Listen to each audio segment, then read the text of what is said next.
Assalamualaikum warahmatullahi wabarakatuh. Salamatan salawatan ala Rasulullah. Bertemu kembali dengan Jody, tentunya di kisah misteri di channel Gubuk Saka. Kisah singkat perjalanan saat Jody waktu kerja di PT perusahaan tekstil di Jalan Rumah Sakit Ujung Berung. Begini ceritanya.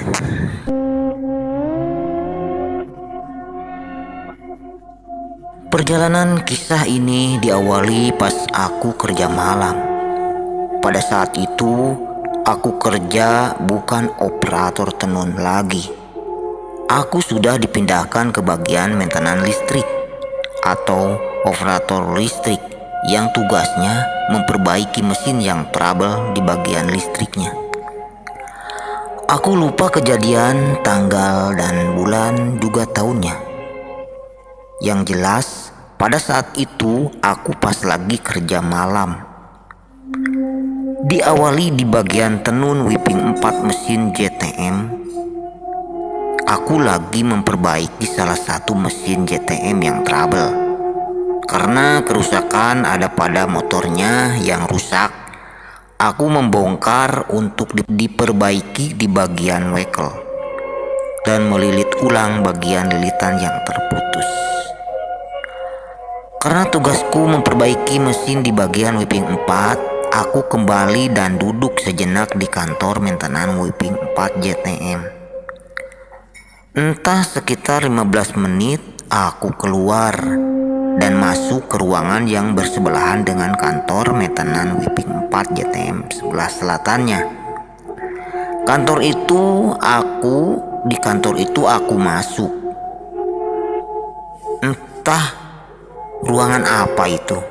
Yang jelas di situ ada tumpukan kain. Aku iseng merebahkan badanku di situ dan sambil membuka HP, barangkali ada SMS atau pemberitahuan kalau ada mesin yang trouble. Selang beberapa menit aku kaget. Badanku sepertinya terdorong oleh kain tersebut. Aku bangun dan membalikkan badan dan aku melihatnya, tapi pandanganku menjadi kabur, pandanganku buram. Cuman yang anehnya, aku melihat tumpukan kain itu seperti bertambah tinggi. Aku mencermati kain itu, sepertinya berbentuk makhluk yang sedang membelakangiku. Aku merinding ketakutan. Apa saat itu aku yang lihat? Setelah makhluk itu membalikkan arah kepadaku dan bersuara seram sekali.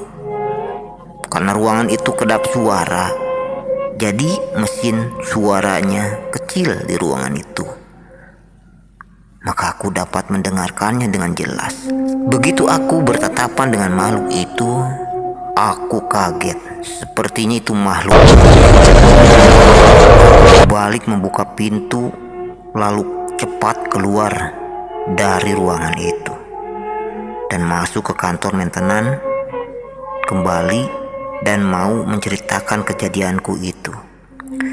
Siapa tahu di situ ada Sony atau Kang Epul yang merupakan operator maintenance. Pas aku mau masuk, di situ ada yang lagi makan buah sukun yang sudah dimasak. Dan aku ditawarinya. "Kamu mau sukun gak? Sini," ucapnya. Tapi seketika HP-ku bergetar di saku celanaku.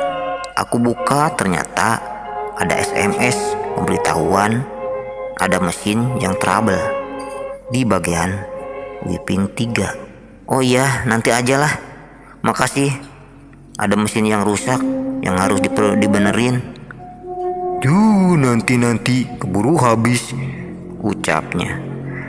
Tanpa aku menghiraukan jawabannya, aku pergi dari whipping 4 bergegas menuju whipping 3.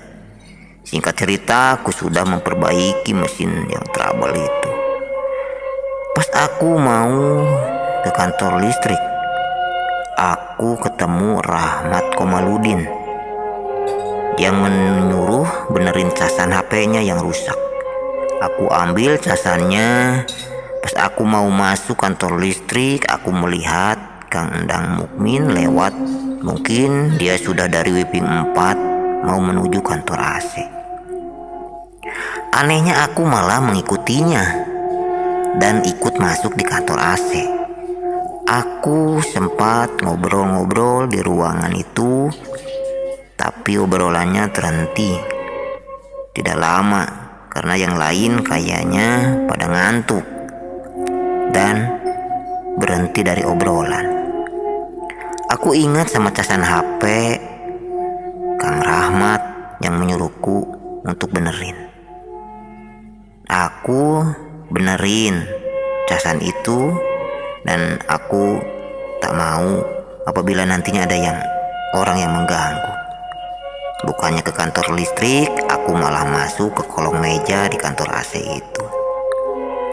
Aku dikagetkan sewaktu benerin casan HP itu di kolong meja. Ada tangan yang mencolek-colek kakiku. Aku kira itu orang-orang bagian AC yang mau iseng. Keluar. Ngapain di situ?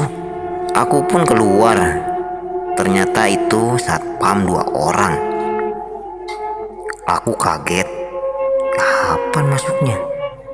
Apa karena aku terlalu serius benerin casan HP hingga tidak disadari di ruangan AC itu sudah ada satpam.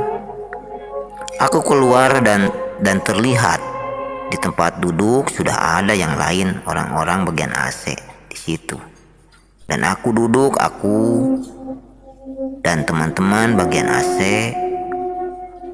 dinyatakan tersangka telah tidur di waktu kerja. Aku pun pasrah. Padahal aku tidak tidur. Aku benerin HP di kolong meja. Singkat cerita, aku pun besoknya diproses di kantor personalia dan diperiksa oleh Bu Wahyu, kepala personalia. Akhirnya dengan kejadian itu, aku pun dipindahkan ke bagian daying finishing. Itulah sahabat misteri dalam hidupku. Dan selama kerja di perusahaan PT Bintang Agung, aku sering dipindah-pindah karena aku badannya lemah mungkin. Dan sering sekali aku melihat makhluk-makhluk yang tidak masuk akal. Sampai sekarang pun aku mengiranya itu hanya bayangan atau mungkin nyata. Aku masih bingung. Kerjaku sering dipindah-pindah dari mulai whipping ke spinning, ke making, ke limbah, WT, making up, di kebun, dan akhirnya pekerjaanku terakhir kerja di bagian finishing, yang akhirnya finish juga kerjaku. Berhenti kerjaku karena ada PHK. Itulah sahabat segelintir kisahku. Semoga bermanfaat, bisa mengambil segi baiknya. Akhirul kalam, wabil taufiq wal hidayah. Wassalamualaikum warahmatullahi wabarakatuh. Jaga.